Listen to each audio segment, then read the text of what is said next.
Hi, this podcast with the Latvian Castprint was informative and fun, but still we managed to cover some pretty damn interesting topics, like how to start a medtech company without tech and without med in your educational experience. Do you choose your destiny or does destiny choose you? Can you run away from your destiny so far that you actually stumble upon your destiny from another side?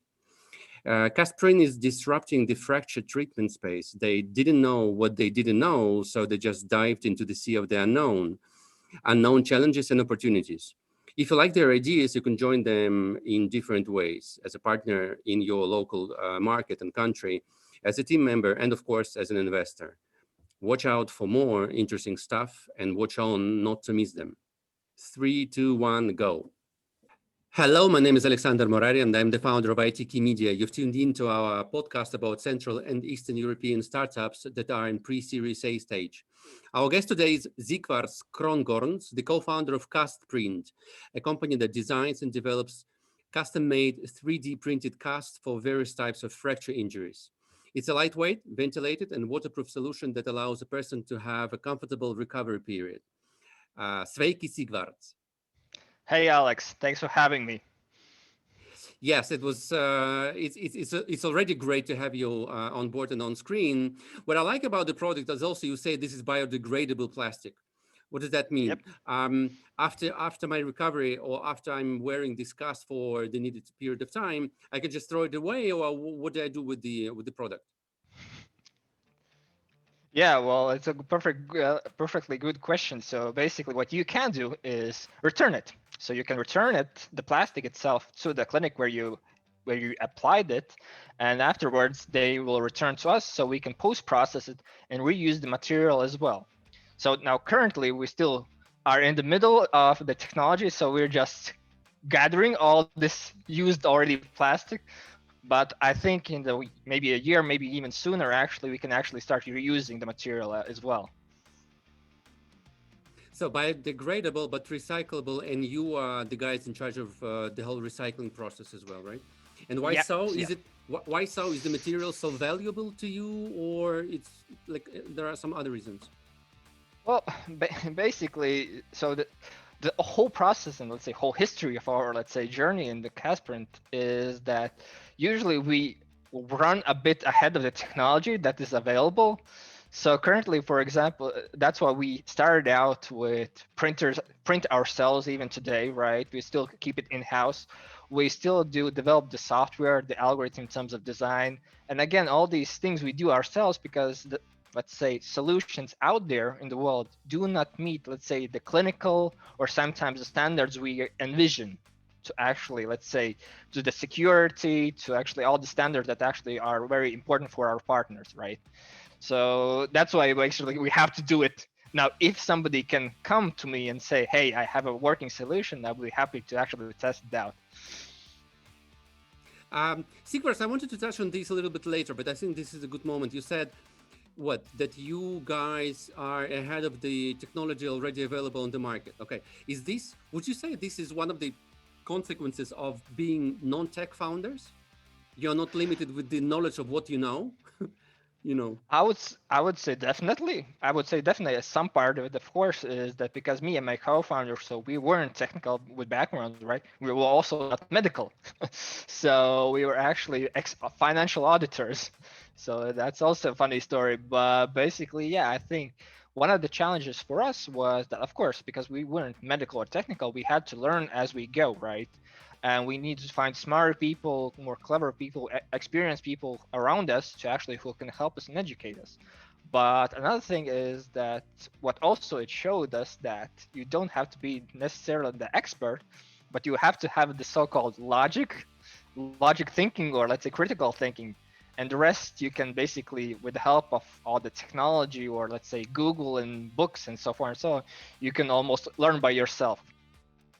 Just to sum up, being non-tech founder in a very technical or in a pretty technical, right, and knowledge driven kind of and compliance driven industry is not a challenge. It could be an opportunity hidden Exactly, somewhere. Amazing. exactly. That's a good start. and a good kickoff to the conversation. And let's move on to the first round, round one, the solution, the product itself. I think we should start with the product itself because it just begs, on stage right away. Let's have a look at a short video that I think visualizes what you're doing and how you're doing as well, and you will comment in the background. Okay? So here we go. So basically what we can see is how a 3D model is being created, a cast for a person. So our algorithm generates, based on the parameters of the actual human's leg, a cast that afterwards is being sent to the 3D printer to actually have all the, let's say, necessary durability and so forth and so on. You said this is personalized. How personalized is it? Do we come to some measurement sessions, or how are they Yeah. personalized? So a 3D scan is being done in a clinic. So we received that Okay. image file with the correct measurements and so forth and so on, and then we just work our magic, so to speak, and then the cast is being printed out and sent to the clinic where the doctor applies it, checks it, that actually it works, that it fits. There are no, let's say, pressure sores and so forth and so on. And yeah, and then the patient can continue enjoy an active life still despite being injured. Yeah. So that's the beauty of it. So that basically people can actually still do sport, well, in a way, do sports, or let's say most importantly, go, let's say, swimming or basic hygiene stuff, right? Despite having, let's say, a broken leg or a broken arm. Mm-hmm. My own personal experience, I had a broken arm when I was attending football school. And so I went to this summer camp. And of course, I swam. Of course, I played ping pong and so on. But you can imagine the gypsum cast that I had and in what shape it was. So that was awful. Exactly. Exactly. It's the same thing for me as well.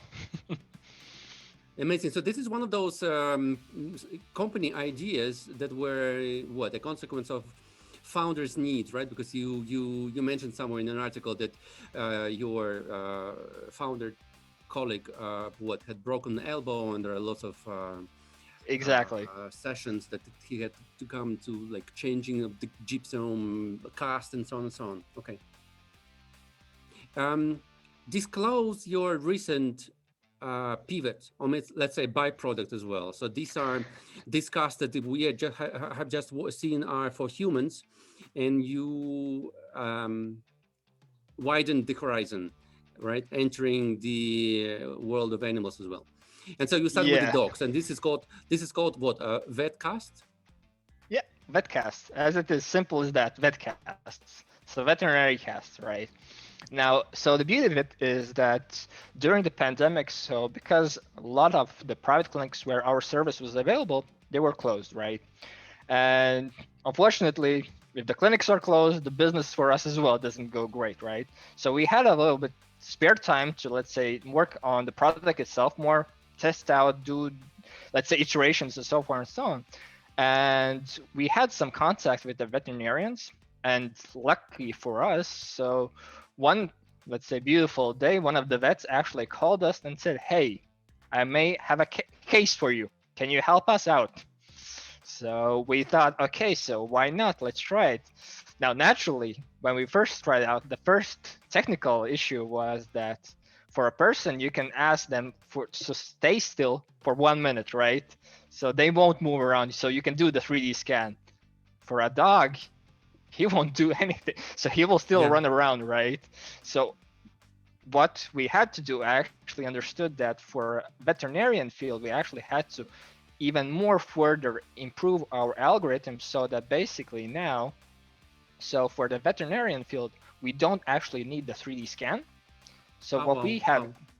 so basically what we can do is we have set of templates, so to speak, for particular types of, let's say, species of dogs, and have like casts and, or let's say not ready-made, but basically digital models.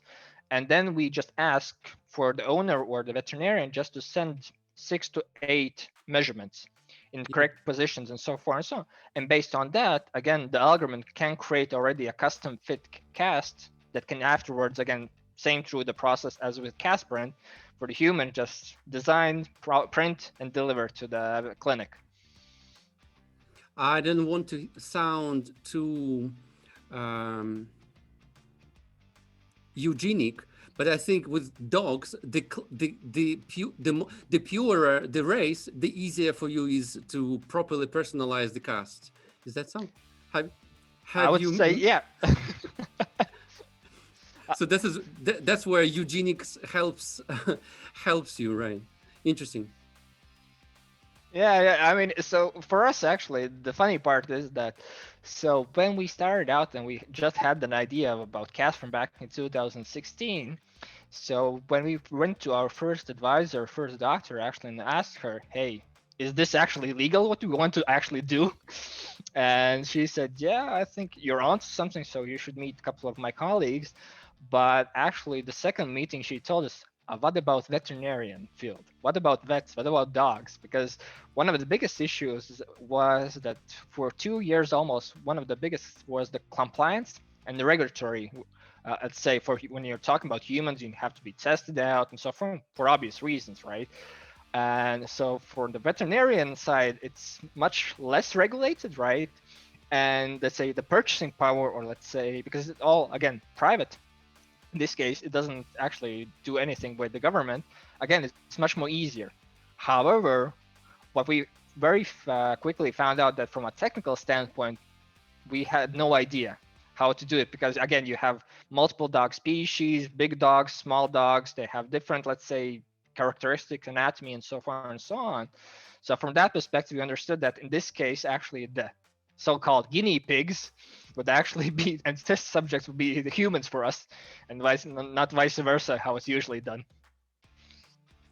So with dogs, you needed to reach some kind of a market paw feet, Yeah, exactly, you could say. exactly. Yeah, so we had to have, let's say, the knowledge, so to be Yeah, ready to actually yeah. understand how the technology works.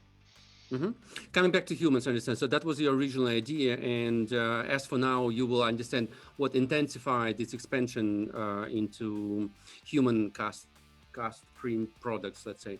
What about the economics behind these? So let's take a case of a, let's say, London-based patient Yeah, who she starts the whole process from the very beginning. Take her, by the hand through the whole of the process, including expenses that she needs to be ready for. yeah.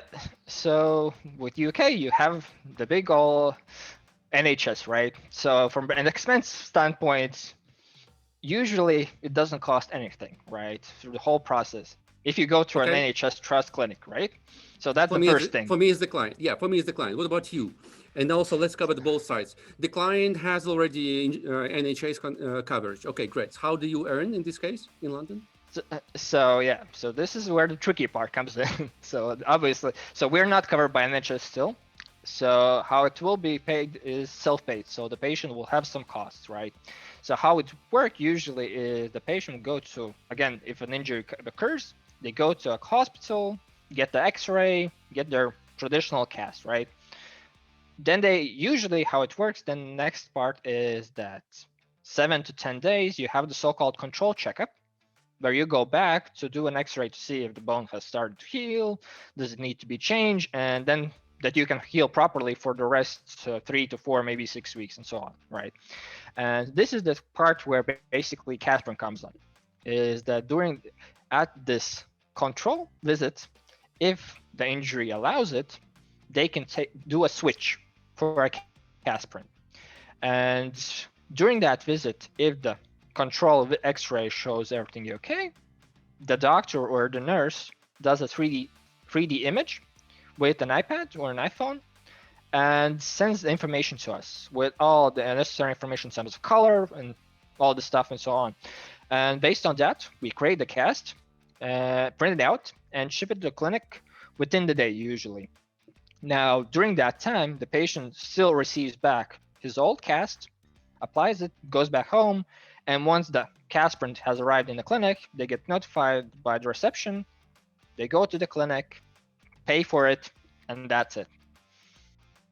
Usually, how long would a patient like this lady in London wear the cast from you?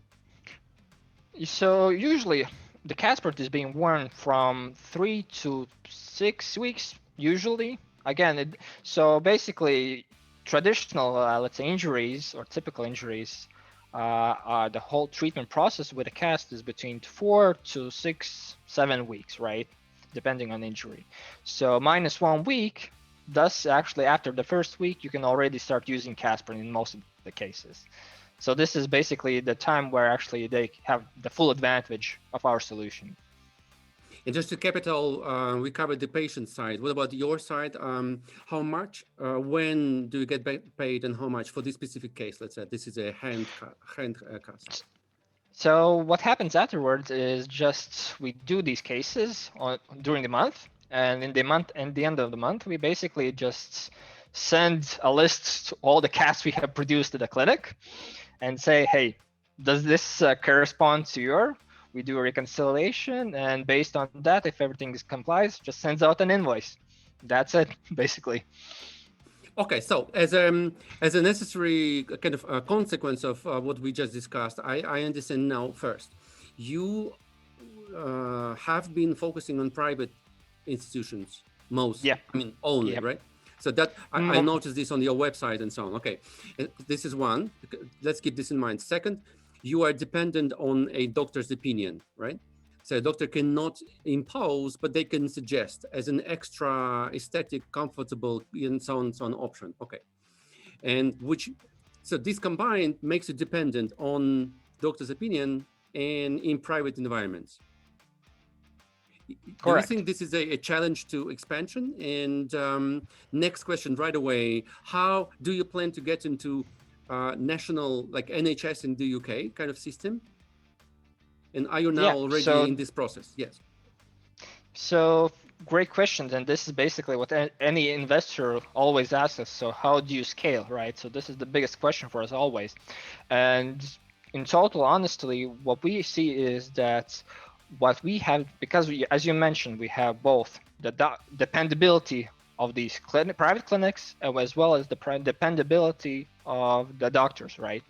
So what we have to do is basically we have in a way a two-sided market as well, because what we have to do is one, work with the network in terms of hospitals, clinics, and doctors, but on the other side, we have to very clearly communicate with actual and educate the general public that there is this alternative.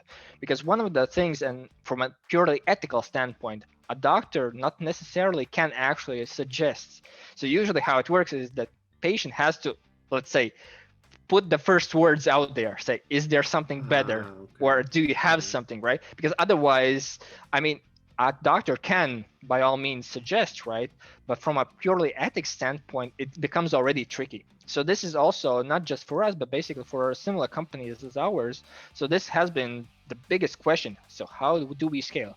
And our, let's say, vision is that we need to make this process simple as possible. In this case, that basically people have the alternatives. So not necessarily we have to be in the biggest hospitals, but people just have to have access to an alternative afterwards. So because when they go to a clinic, okay, no worries. So they have already the first cast, no problem.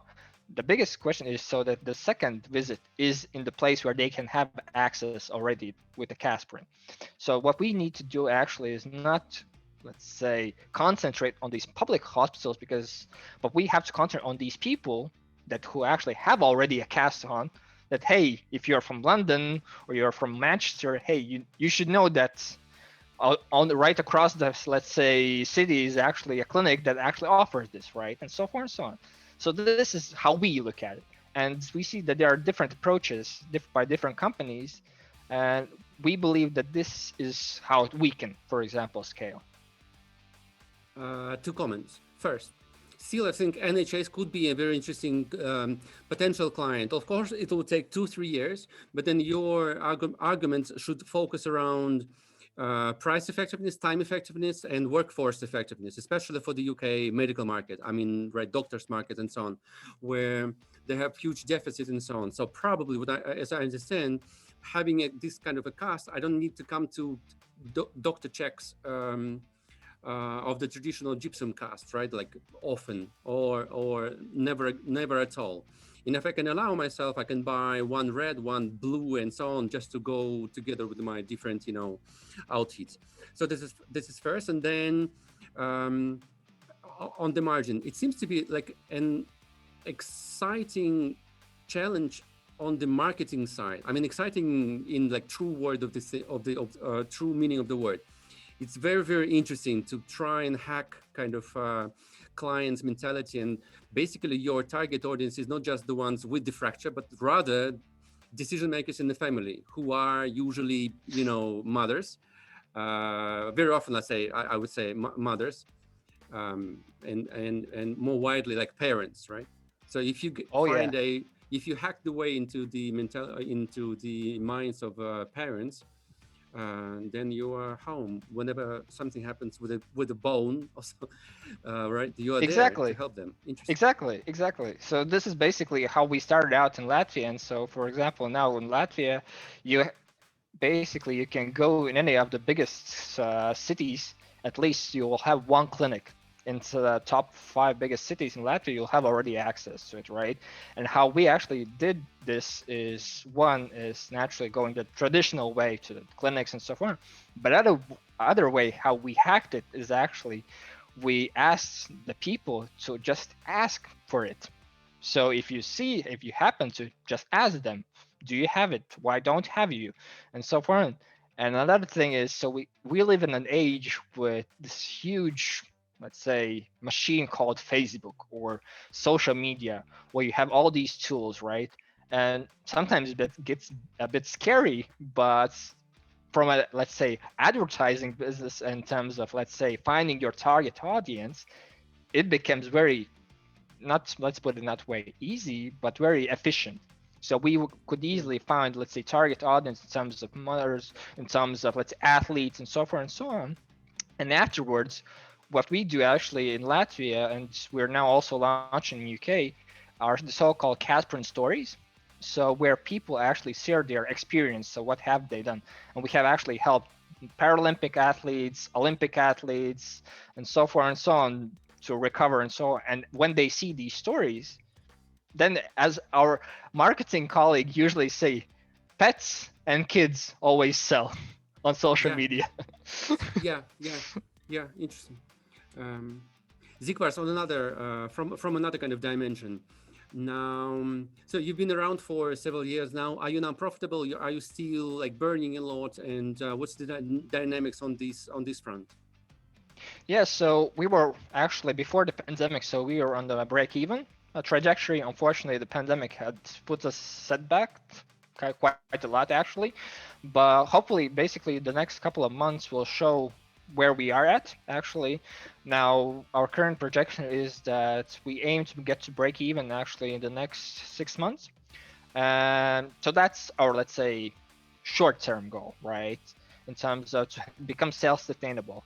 But actually, the other thing is that we will actually be fundraising in the future as well. Because one of the things is not just to have it access here in Baltics or in the UK, but actually what we want to do is actually bring this technology to multiple countries as well in the world.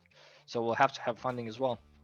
Yeah, we'll cover funding a little bit later. Now, so another follow-up question is, how do you what's the level of defendability of these? Our defendability is in the process or in the model how we work is that we have three main criteria. Is the one is the design. But okay, design is one of the, let's say, you can change it always, right? Second, natural, is the algorithm. So this is our number one top priority. So the how cast is being the model generator, right? And the third actually is the our so-called Coca-Cola recipe. So how the printers work actually. So what speed, what type of kind of dependability, what type of model printers, and so on and so on. So this is basically, we usually call these three legs of our, let's say, defendability. And technically, we can always, you can copy one, you can copy two, but in order to copy three, well, you'll have to have, let's say, a lot of resources into it.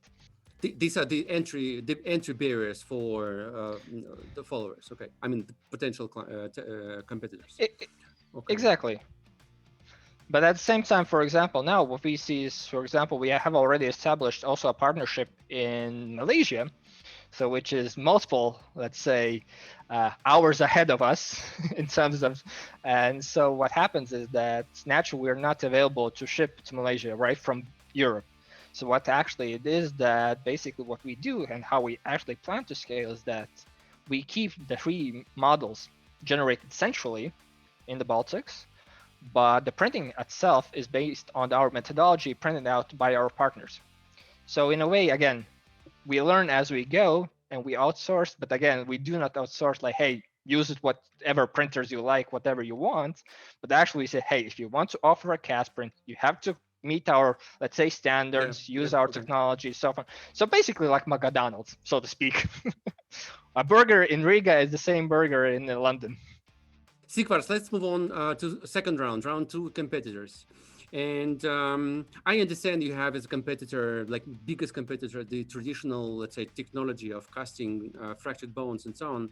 What about in the same like tech space? Do you see any strong competitors that are doing the same, catching up with you or maybe ahead of you? Yeah, I mean, so when we started out, so naturally they're all, so a concept as itself, like 3D printed cast, hasn't been like that new, right? So it has been already, I think, from 2010, I guess. So basically, when 3D printers became a thing, right? So the thing is that basically there are multiple great companies, and actually we actually love our competitors because, as we usually say as well, is that there are many opportunities still in the world. I mean, still 99.9% is done with the old plaster cast, right? So even if more companies such as ours will actually come, then it may be more fun to actually compete because, again, you won't have to educate the market itself that much, right? Because still currently the biggest challenge is you have to educate a lot the market. So it's not that, let's say, even though it's much better than, let's say, 5 years ago, still you have to go through the process. Has it been clinically validated? Has any referrals and so far and so on, right? But yeah, I mean there are multiple companies around there. So a couple of them in US, one from Belgium, one from Spain, right? Again, each of us have our own way how to work on it. So one of us, let's say, works on the software, so on the scanning work, and just like a SaaS business, basically, right? Another one is like an orthopedic center, right? Just prints out everything in-house and so forth and so on, creating basically like clinics, and so on. So each has their own way, and it will be interesting actually to see who will actually, let's say, the $1 million question is who will actually find this model that will just shoot for the moon, because still currently we're still in a way all of us are at the same level, I would say, more or less. Yeah, okay. So the bigger the competition, the merrier, right? You would say. Yeah, And I mean the that's more our philosophy. Secrets, let's move on to round three, and this time we changed a little bit, and we will make a quick Q&A session, okay? Very quick answers, don't think too much, don't analyze. First, Sure. okay? So productivity hacks. What tools have helped you most? Software, hardware, whatever. First and foremost, Google Calendar. Google Yes, Calendar to actually just to set up my time to what I tasks in like 10, 15, maybe half an hour thing tasks. okay. What would you do differently today, knowing what you know now?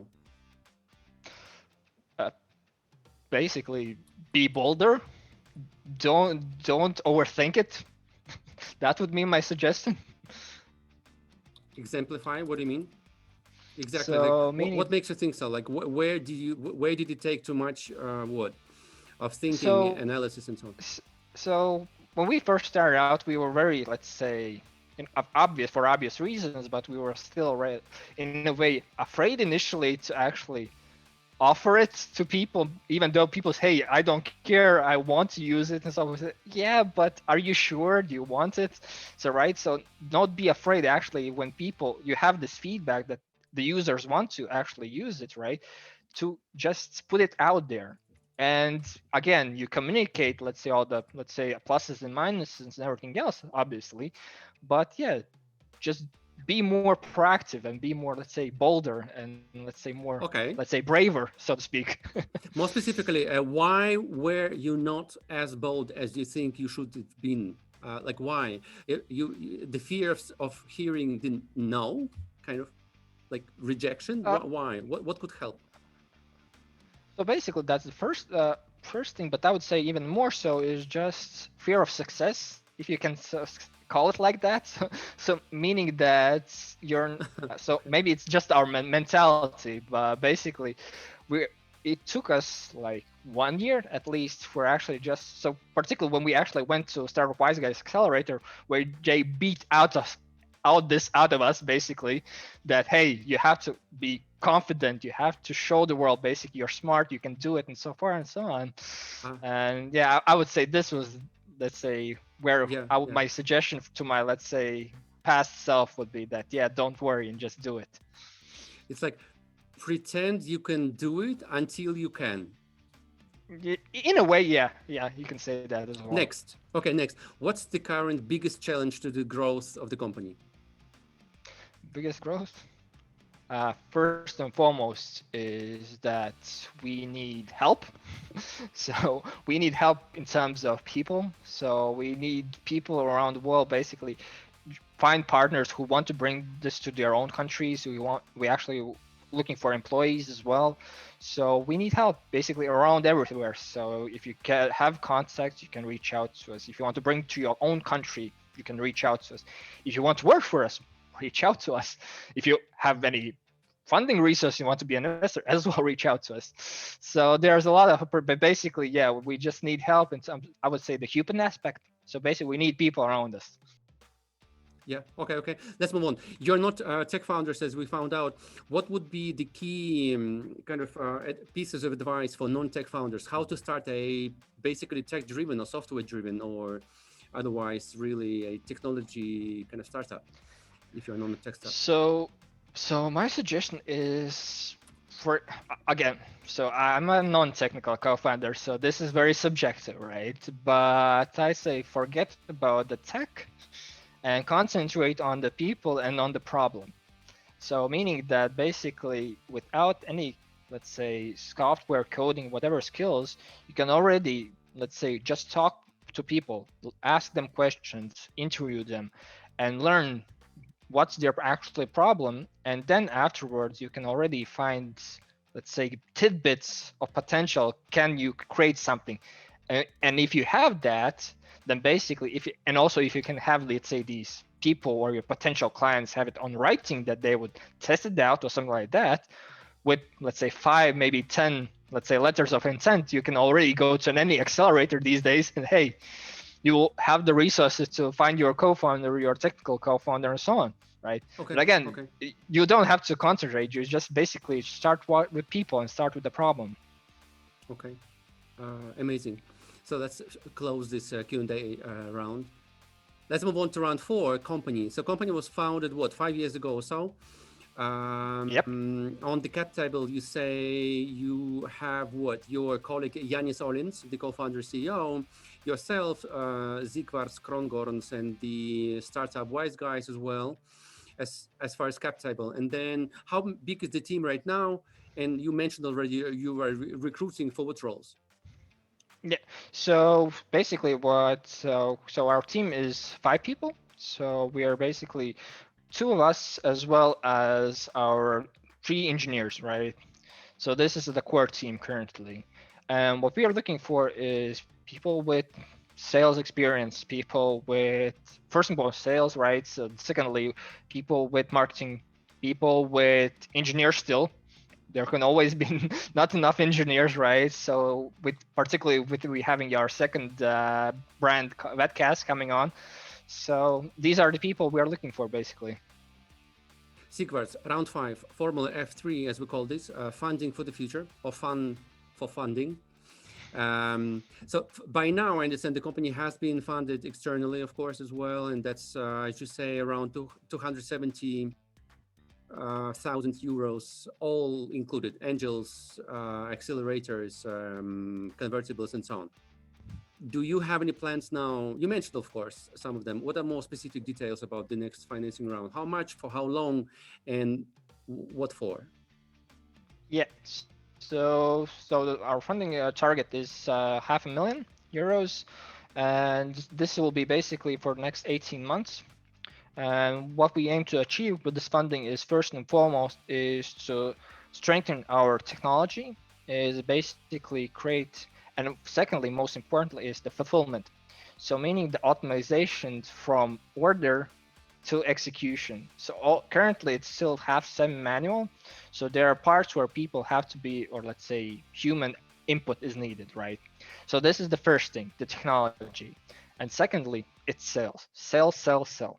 So we need to develop the network of both, actually, first and foremost, the network of our partners. And secondly, now we have, in a way, two sets. So one is the human aspect, and the other one actually is the veterinarian as well. So veterinarian is still in our long shots, so to speak, and we're still, in a way, more concentrated on paper, the human side. However, currently, actually, between ourselves and in currently the investors we're talking about, some of them actually are more excited about the veterinarian as let's say the humans, because they see, for example, we launched in late March, and actually we already had what, in a couple of weeks already, like 10 or maybe more orders. So the speed actually is significantly higher. How the veterinarians adapt this technology, because again, you have much more easier, you don't have this 3D scanner friction and so on. So yeah, it will be fascinating to see how it actually develops in the future. Yeah, interesting. Pets and kids, just as you said. Uh, products for pets and kids have had almost always, right? This premium, basically. Exactly. Yeah, okay. I know it's a little bit too early, but we usually finish the chats with the question about the goal of it all. Do you have any exit plan for yourself now? So, so currently, to be honest, no. So we haven't thought it, because one of the things for us is that with all the ups and downs, basically, is that it takes only one happy patient, or let's say happy feedback, basic, where you can actually feel the impact you have helped them, right? And that high can get you through, let's say, for the next couple of weeks or maybe even months, right? So this is actually what motivates us still, even after 5 years already, still every single time that basically these days, when a parent sends us a photo of a kid in, let's say, in the Maldives or Egypt swimming, right, with a cast of ours, right, or let's say a dog running around even despite having an injury and so on, that sort of stuff. So these are things that actually motivates us. But yeah, in terms of exits, we haven't thought it that much, but who knows? Who knows? Sigvards, thanks a lot. It was really interesting, educational, and also not only informative, but also fun. And the product itself, just suggests so many interesting ideas how to make it happen and so on. And I'm sure you will get interest from not only potential colleagues in the team, but also investors as a result of this podcast. It's not only useful, but also, it also looks cool. I mean, let's agree. Yeah. Compared to everything on the market and that has been there for 200 years and so on. Sigvard, thanks a lot. All the best and good luck with your product and your company development. Thanks, Alex. Great talking to you. Awesome. Thanks. Bye. So that's another startup from Central and Eastern Europe that has joined our pre-A club. That's it for now, but there's more to come. Bye-bye.